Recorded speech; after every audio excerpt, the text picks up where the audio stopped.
안녕하세요. 소프리 짬뽕 알뜰 세트입니다. 14년 전인 2009년에 동아일보 기사를 보면 0.1%가 댓글의 30%를 도배하고 악플의 65%는 욕설과 협박이라는 내용이 있었는데요. 21년에 연합뉴스 기사를 보면 악플 범죄가 5년간 7만 5천 건인데 구속률은 0.06%에 불과하다는 내용도 있습니다. 결국 쓰는 사람이 계속 악플을 쓰고 처벌 안 받는 분들이 더 많다는 이야기일 텐데요. 2014년 박해진의 악플러는 고소를 당했다가 박해진의 선처로 함께 자원봉사를 하기도 했었는데 2017년에 그 악플러가 다시 악플을 달아 또 고소를 했었습니다. 악플러는 이번에도 연탄 봉사를 갈 테니 용서해 달라고 요구했지만 박해진은 꺼져를 외쳤다고 합니다. 그만큼 악플러는 노답인 것 같은데요. 이번엔 이렇게 악플 남겼다가 참교육 받았던 사람들을 모아봤습니다. 그럼 한번 볼까요? 첫 번째는 캔캔라바 사건입니다. 루리앱의 음식 갤러리는 은근히 많은 음식 사진이 올라오는 곳으로 유명한데요. 캔캔라바라는 분은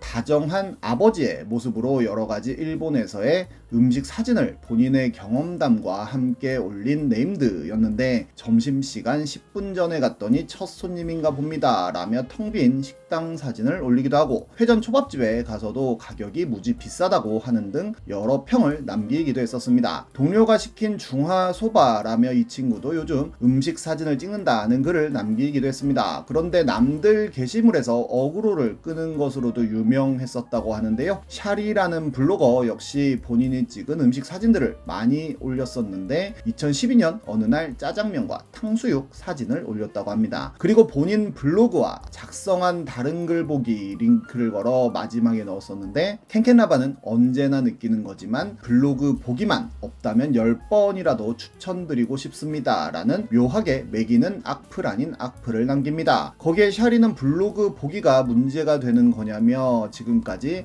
수없이 많은 게시물을 남기는 동안 블로그 주소나 사진 낙관과 관련된 지적을 처음으로 받아서 당황스럽다는 답을 했었는데 캔캔라바는 그저 본인 느낌을 말씀드리는 거라며 계속 답글을 달았고 언제나 느끼는 거지만 캔캔라바는 맨날 트러블 일으키고 다닌다는 답변을 받기도 합니다. 결국 샤리는 다음에 녹차 빙수 사진을 올리며 블로그 링크 게시물 아래에 적어두는 게 이렇게까지 크게 문제가 될 줄은 몰랐다며 진심으로 사과를 드린다는 사과문과 함께 블로그 링크는 삭제하고 업로드를 하는데요. 그런데 어떤 분이 흔한 루리앱 은겔의 소설가라며 일본 롯데리아 햄버거를 먹으러 갔다며 올린 사진들이 알고 보니 일본의 한 뉴스 잡지에서 쓴 사진들을 그대로 도용한 것이라며 저격하는 글을 올립니다. 알고 보니 그 소설가는 캔캔라바였고 그 글을 본 샤리는 바로 캔캔라바의 사진들을 구글 이미지 검색해봤다는데요. 아리따운 두 열도 여성분들과 함께 갔다며 사진을 찍어 올린 식당 사진은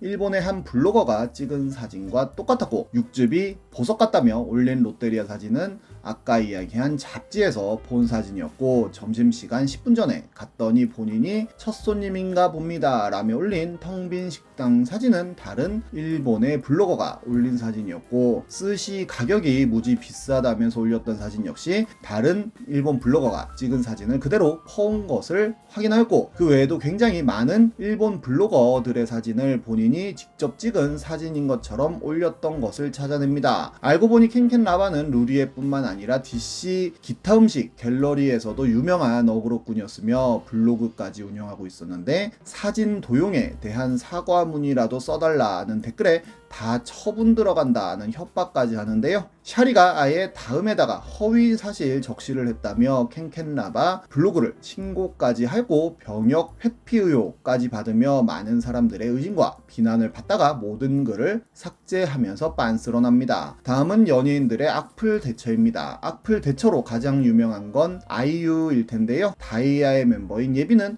아이유 노래인 입술 사이라는 곡을 커버해서 인스타에 올렸었는데 악플러가 와서는 인기 있는 사람만 아이유의 사랑을 받는다며 정신 차리라는 댓글을 남겼고 예빈은 제가 사랑하니까 괜찮아요 라고 답변을 합니다. 그러자 아이유가 직접 와서 엄지척을 날리고 예빈은 굉장히 감동받은 답변을 남기기도 했었는데요. 아이유는 참 오랜 기간 악플을 받은 걸로도 유명한데 스물셋이라는 노래의 뮤비를 프레임 단위로 분석해가며 젖병을 소품으로 사용하고 꽃병에서 우유가 쏟아지는 몇몇 장면들이 성적인 요소가 포함되어 있다고 하더니 잼잼하는 안무 같은 걸로 악플을 남기고 제제라는 노래의 가사가 논란이 되자 굉장히 많은 악플을 받기도 합니다. 아이유는 나의 아저씨에 출연하면서도 중년 남성과 어린 여성의 불륜물이라고 생각한 사람들에게 많은 비난을 받았고 역시 많은 사람들이 아이유에게 악플을 퍼붓습니다. 하지만 드라마를 본 사람들은 알겠지만 전혀 불륜물이 아니었는데요. 오히려 나의 아저씨는 백상예술대상 작품상을 수상하고 아이유는 최우수 연기상 후보에도 오르는 등 성공하는 드라마가 됩니다. 아이유 악플의 절정은 땅 투기 음모론이었는데요. 아이유가 과천에 45억짜리 건물과 토지를 매입하였는데 근처에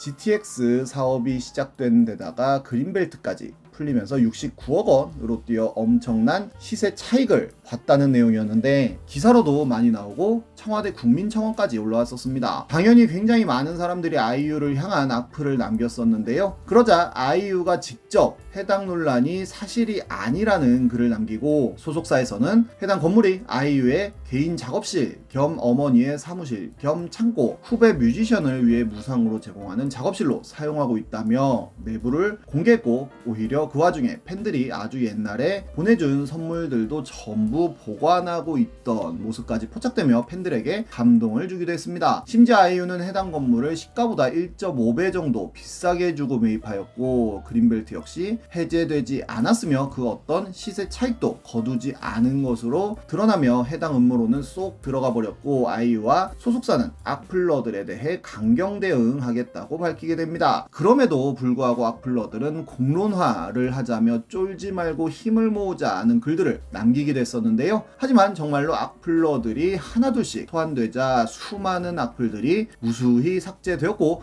대신 굉장히 많은 사과문들이 우후죽순 올라오기도 했었습니다. 특히 아이유에게 심하게 악플을 남겼던 분은 징역 8월에 집행유예 2년을 판결받기도 했는데 아이유가 예전 인터뷰에서 가해자의 반성문에 아이유 씨의 이런 일 때문에 지금 이혼을 당하게 생겼습니다 라는 글을 보고 내가 가해자인가 싶을 정도로 헷갈렸는데 처벌은 해야죠 라는 이야기를 한 것이 재조명되기도 했습니다. 이런 악플러들을 가장 잘 다루는 연예인으로는 김가연이 꼽히고 있는데요. 원래는 청순한 스타일의 역할을 하던 배우였지만 임요환과의 열애설이 터졌을 때 여성 팬으로부터 욕이 적힌 등기우 편을 받으면서 각성을 하게 되었고 내가 욕을 먹더라도 이것들을 눈앞에서 보고 욕먹어야지 하는 생각이 들며 악플러들 처단에 나섰다고 합니다. 프로에 가까운 악플 대처법으로 방송에서도 악플러 대처 노하우를 전수하곤 했었는데 정말 많은 악플을 받고 또 이들을 신고하여 처리했었는데요. 김가연은 한 악플러의 캡처본을 보여줬는데 그 악플러는 한 번만 용서해주세요 제발 부탁입니다 라고 할 줄 알았냐 라며 본인이 쓰고 있는 토토 브라우저는 3중 우회를 한다며 날 찾으려면 최소한 3개 국가의 수사 협조를 받아야 한다면서 자기는 절대로 잡히지 않는다는 자신감과 함께 욕설을 남겼었습니다.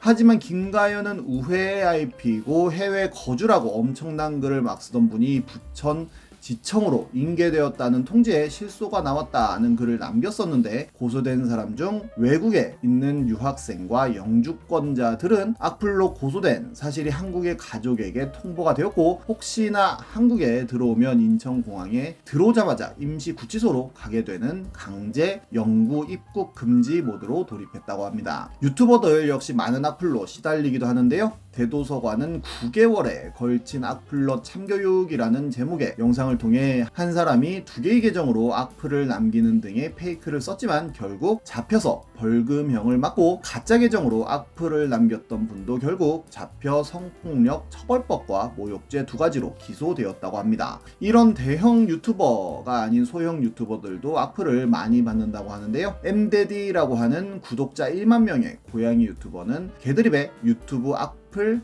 고소 후기라는 글을 남깁니다. 어느 날 갑자기 닉네임부터 데디라며 뜬금없이 욕을 하는 댓글을 받게 되었고 그냥 넘어갔는데 다음날 키우는 고양이와 비슷하게 닮은 다른 고양이의 해부 사진까지 DM으로 받았다고 합니다. 그 사진을 보고 불면증과 구토감으로 고통받다가 정신과 치료까지 받았다고 하는데요. 결국 경찰서에 자료들을 모아 신고를 하러 갔는데 경찰관은 이런 건으로는 고소할 수 없다는 이야기를 했다고 합니다. 그래서 검찰청에 직접 방문해 고소 의지를 밝히고 관련 자료를 제출했다는데요. 반년에 가까운 시간이 흘러 가해자가 특정되었고 결국 출석까지 한다고 하여 가해자를 보러 갔더니 가해자는 젊은 여성이었다고 합니다. 긴 시간 이야기를 나누었고 진정으로 뉘우치는 모습을 보여줬다고도 하는데요. 400만 원으로 합의를 했다고 하네요. 예전에 EBS에서 악플러와의 인터뷰를 방송한 적이 있었는데요. 상대방이 기분 나쁠 것 같은데 악플을 다는 이유가 뭐냐고 물어보자 기분 나쁘라고 댓글을 남긴다고 하고 너 제정신이냐? 같은 댓글이 달리는 게 목표라고 합니다. 결국 정신과 치료를 받으며 의사가 본인이 봤을 때 가장 불쾌했던 댓글은 어떤 것이었나요? 라는 질문을 하자